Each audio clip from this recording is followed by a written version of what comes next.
আর একটু তেল দিয়ে দেবো,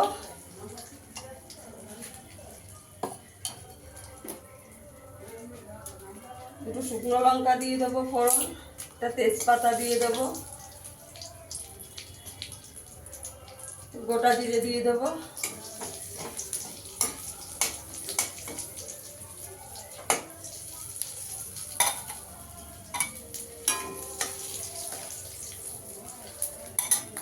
বন্ধুরা আমার ভিডিওটা যদি ভালো লাগে লাইক করবেন, শেয়ার করবেন, চ্যানেলটিকে সাবস্ক্রাইব করে দেবেন। এবার পেঁপে আর আলুটা আমি একসঙ্গেই দিয়ে দেবো, আলাদা করে ভাজবো না।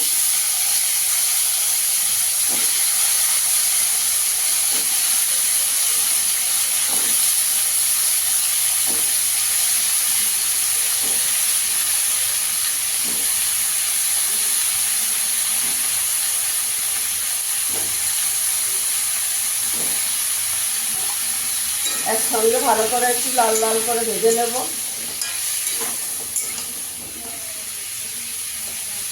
চাপা দিয়ে ভেজে নেব।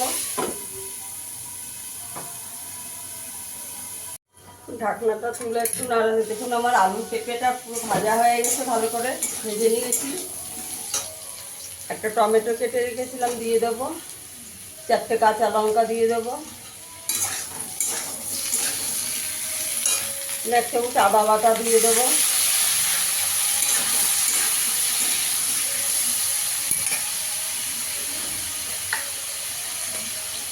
পরিমাণ মতো নুন দিয়ে দেবো,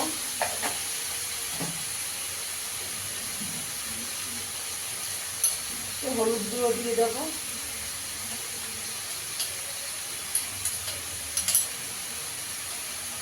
এক চামচ জিরের গুঁড়ো দিয়ে দেবো, কাশ্মীরি লঙ্কার গুঁড়ো দিয়ে দেবো,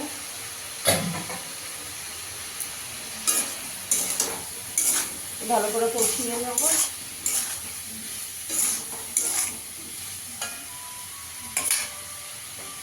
চাপা দিয়ে দেবো 5 মিনিট।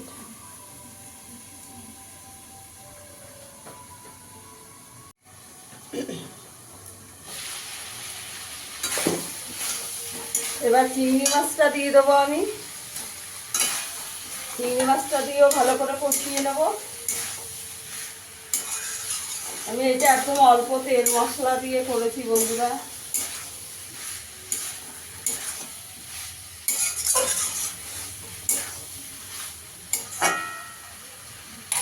চাপা দিয়ে দেবো।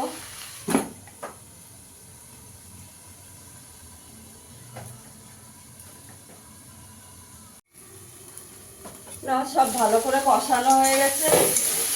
এবার আমি একটু জল দিয়ে দেবো, এখানে আমি গরম জল করে রেখেছি, দিয়ে দেবো।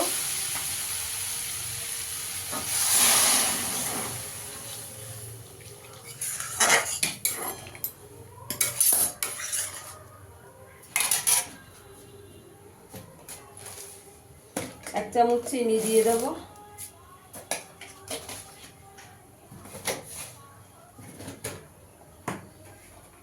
গরম মশলা দিয়ে দেবো,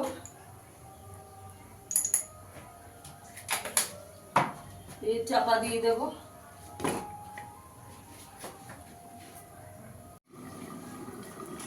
ঢাকনাটা তুলে দেখুন বন্ধুরা আমার পেঁপের তরকারিটা হয়ে গেছে।